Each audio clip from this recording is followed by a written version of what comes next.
নমস্কাৰ, মই চুমিক স্বাগতম জনাইছোঁ মোৰ ইউটিউব চেনেললৈ।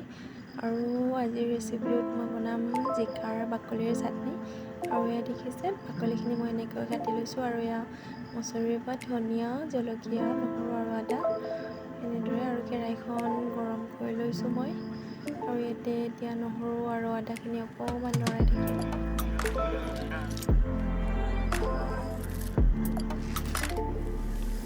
আৰু এনেদৰে অহাৰ পিছত অকণমান মই এতিয়া জলকীয়াখিনি দি ল'ম।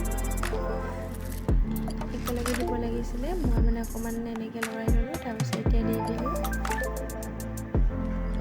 আৰু এনেদৰে অকণমান ভাজি হোৱাৰ পিছত এতিয়া মই দি ল'ম জিকাৰ বাকলিখিনি আৰু দি দিলোঁ। এনেদৰে আমি 3 মিনিটমান ভাজি ল'ম, মানে কেঁচা ভাৱটো যাতে নাথাকে। তেনেদৰে যিসকলে খোৱা নাই খাই চাব, বহুত টেষ্টি হয়। আৰু যোনে যোনে খাইছে সেইসকলেতো গম পাইছে অলৰেডি। আৰু এনেদৰে ভাজি ল'ম আমি।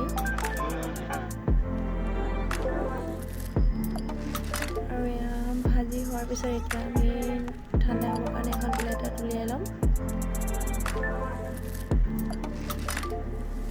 এয়া অকণমান ঠাণ্ডা হৈ যোৱাৰ পিছত আমি এতিয়া মিক্সিত মিক্স কৰি এয়া মই নিমখ দি লৈছোঁ।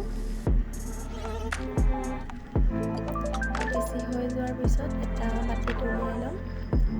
আৰু ইয়াতে মই অকণমান সৰিয়হ তেল দি ল'ম। আৰু এনেকৈ খাব অতি চিম্পল হয়, তথাপি মই খাই বহুত ভাল পাওঁ। আপোনালোকে কেনে পায় জনাব। আৰু এবাৰ যিসকলে খোৱা নাই ট্ৰাই কৰি চাব। আৰু মোৰ চেনেলটো প্লিজ ছাবস্ক্ৰাইব কৰি দিব, আৰু লগতে লাইক কমেণ্ট শ্বেয়াৰো কৰি দিব দেই।